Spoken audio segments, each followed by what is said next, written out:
अस्सलाम वालेकुम my YouTube family. I hope कि आप सब ठीक होंगे। मैं भी बिल्कुल ठीक हूँ और मैं अपने व्लॉग का आगाज़ किचन से कर रही हूँ। किचन की अच्छे से क्लीनिंग करूँगी और क्लीनिंग करने से पहले सबसे पहले मैं एक लिक्विड बना लूँगी एक बाउल में।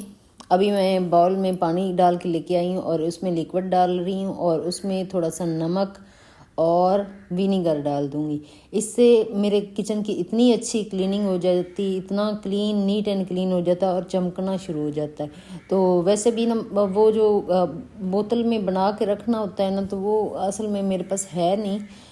वैसे तो बना के रख सकते थे, लेकिन मुझे ज़्यादा आसान ये लगता है कि एक बाउल में थोड़ा सा ताज़ा ही पानी बनाओ और सारे को किचन को क्लीन कर लेती हूँ। शेल्फ़ों को साफ़ कर लेती हूँ और टाइल्स वगैरह को साफ़ कर लेती हूँ। तो नीचे जो फ़र्श होता है वो भी हम काम कर रहे होते हैं तो फ़र्श काफ़ी ज़्यादा मैला कुचैला हो जाता है और गंदा हो जाता है। तो जो बाकी का बचा हुआ होता है महलूल, उससे मैं फ़र्श धो लेती हूँ तो फ़र्श भी इतना ज़्यादा नीट एंड क्लीन और चमकना शुरू हो जाता है वो मुझे असल में हर बंदी का जो तरीका होता है काम करने का अलग होता है। तो जो जिसको आसान लगता है वो वैसे ही करता है।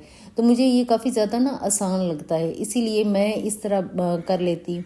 अभी सारी चीज़ें हटा के मैं साफ़ करूँगी और जितनी भी यहाँ पे चीज़ें इस्तेमाल होती हैं जिनके ऊपर हाथ लगते हैं, जो चिकनाई वाले हाथ लग जाते हैं, आटे वाले लग जाते हैं, धूल मिट्टी थोड़ी बहुत पड़ जाती है, तो उन सारे बर्तनों को मैं अच्छे से एक दफ़ा इस जो लिक्विड बनाया है इससे मैं साफ़ करूँगी। एक दफ़ा टॉवल को अच्छे से धो के क्लीन करके तो सिर्फ सूखे पानी से मैं उसको साफ़ करके रख देती हूँ। इस तरह जो होते हैं सारे जो कंटेनर पड़े होते हैं वो साफ़ भी हो जाते हैं और इतना ज़्यादा बार बार उनको धोना भी नहीं पड़ता। जितनी देर तक चीज़ ख़त्म ना हो उतनी देर तक मैं इसी तरह उनको क्लीन करके रख लेती हूँ। जब चीज़ें ख़त्म हो जाती हैं, नमक वाला डब्बा ख़त्म हुआ तो वो उसी वक्त फिर धो के खुश्क करके तो फिर उसमें डालती हूँ। लेकिन उससे पहले कितनी दफ़ा हर रोज़ 3-3 दफ़ा तो हम किचन में जाते हैं तो हाथ इस तरह के लगते रहते हैं। तो हर रोज़ मैं कपड़े गीले से साफ़ अच्छे से कर लेती हूँ। आज असल में कैबिनेट भी साफ़ करने वाले काफ़ी ज़्यादा हो गए थे तो मैंने कहा चले इनको भी कर लेती हूँ। काफ़ी दिनों से इनको हाथ तक नहीं लगाया तो मैंने कहा अब आ रही ईद, तो ईद आने से पहले पहले ये सारी जो क्लीनिंग है जो ज़्यादा नज़र में आती इन चीज़ें वो बस अच्छे से क्लीन कर लूँ। आज असल में डीप क्लीनिंग की ही बारी थी। ऊपर से 1-2 मैंने कैबिनेट भी साफ़ कर लिए थे। अच्छा, किचन का क्लीनिंग करना काफ़ी ज़्यादा ज़रूरी होता है क्योंकि सहरी और अफ्तारी में हमें अगर किचन क्लीन मिलता है तो फिर आसानी से हम कर लेते हैं। हाँ, आप लोग पिछली वीडियो में देख रहे होंगे कि मेरा किचन इतना ज़्यादा फैला हुआ होता है। जब सहरी का टाइम होता है तो इतनी ज़्यादा 2 हाथ लगे हुए होते, 2 नहीं वो 5-6 हाथ लगे हुए होते हैं, तो सारी चीज़ें फैल जाती हैं। जब फैलती तो उसके बाद फिर क्लीनिंग की बारी जब आती तो सुकून से कर तो लेती हूँ, लेकिन डेली करना होता है इसीलिए वो इतना ज़्यादा मुश्किल नहीं लगता कि वो पता होता है कि ये मैंने करना ही करना है, चाहे जो कुछ मर्ज़ी हो, चाहे चाहे बीमार हो, चाहे ठीक हो, तो ये काम तो करना ही करना है। अच्छा, आप लोगों का बहुत बहुत शुक्रिया जिन्होंने मुझे याद किया, अच्छे अच्छे कमेंट करते हो, तो उससे मैं जब पढ़ती हूँ तो उसके बाद मैं उसका जवाब जो देने का होता है वो मैं ज़रूर देती हूँ, क्योंकि आप लोग मेरी फैमिली की तरह हो। ये मैं वैसे नहीं कहती कि आप लोग मेरी यूट्यूब फैमिली, आप सच में मेरी फैमिली मेम्बर की तरह ही हो। इसीलिए मुझे बहुत ज़्यादा आप लोगों से प्यार है। आप लोगों की वजह से मैं हूँ। अगर आप लोग मुझे सपोर्ट नहीं करते तो मैं यहाँ तक शायद नहीं पहुँच पाती। तो आप लोगों का बेहद शुक्रिया कि आप लोग मेरी वीडियोस देखते हो, उसको लाइक करते हो और उसको शेयर भी करते हो और कमेंट भी करते हो और अच्छे अच्छे कमेंट करते हो, जिससे मुझे मोटिवेशन मिलती है और नेक्स्ट डे मैं अपना काम करने के लिए फिर। अच्छा, जो गलत कमेंट होते हैं वो इंसान की ज़िंदगी पे बहुत ज़्यादा असर डालते हैं। बहुत ज़्यादा ये नहीं होता कि असर नहीं डालते, असर डालते हैं। उनसे तकलीफ़ भी होती है, लेकिन फिर उससे कुछ सीखने को भी मिलता है कि यहाँ कुछ गलत है या कुछ ख़राब हो रहा है तो मुझे ठीक करना चाहिए।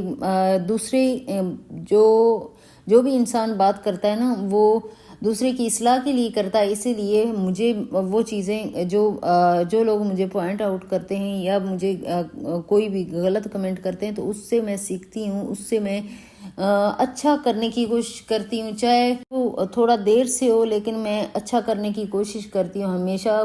जो इंसान है ना वो इंसान तो गलती का पुतला होता है, कभी कभार गलतियाँ भी कर जाता है। तो जो भी गलतियाँ हो ना रमज़ान मुबारक में आपस में एक दूसरे से दोस्ती भी कर लेनी चाहिए और जो गलतियाँ हैं उनको माफ़ करके आगे बढ़ना चाहिए। बहुत सारी ऐसी बातें होती हैं, ऐसी एक दूसरे की बहुत सारी लोगों की गलतियाँ होती हैं जिससे हम लोग नाराज़ हुए होते हैं। तो ये मुबारक महीना है जिसमें हमें चाहिए कि जैसे हम किचन की क्लीनिंग करते हैं हम दिल की भी क्लीनिंग करें। तो दिल की क्लीनिंग जब होती है ना तो दिल का बहुत सुकून, जब हमें इस किचन को देख के इतना सुकून मिल रहा है कि इतना नीट एंड क्लीन और चमक रहा है तो बहुत ज़्यादा सुकून मिल रहा है। तो इसी तरह हम अगर दूसरों की गलतियों को कोताहियों को माफ़ करके उनको साथ लेके चलेंगे ना तो हमारा दिल जो है ना वो बहुत ज़्यादा साफ़ हो जाएगा और हमें दिल में एक सुकून सा फील होगा। अच्छा, दिल में इतने ज़्यादा बुग़्ज़ पाल के रखने से बहुत ज़्यादा एनर्जी लो हो जाती है, एनर्जी वो इंसान काम नहीं कर पाता, जो वो करना चाह रहा होता वो नहीं कर पाता होता।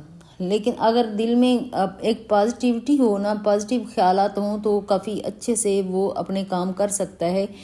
तो जनाब इधर मेरी छोटी छोटी मैं शॉपिंग करके लेके आई हूँ। अच्छा, छोटी छोटी खुशियाँ ना मुझे मुझे अच्छा लगता है आप लोगों के साथ शेयर करना कि मैं ये कर रही हूँ। अभी आज मैं ना मेट्रो गई थी, तो मेट्रो जब गई ना तो मुझे थोड़ा सा किचन के लिए सामान लेना था और मुझे ना बॉल की ज़रूरत थी क्योंकि मेरे पास यहाँ बर्तन बिल्कुल भी नहीं है।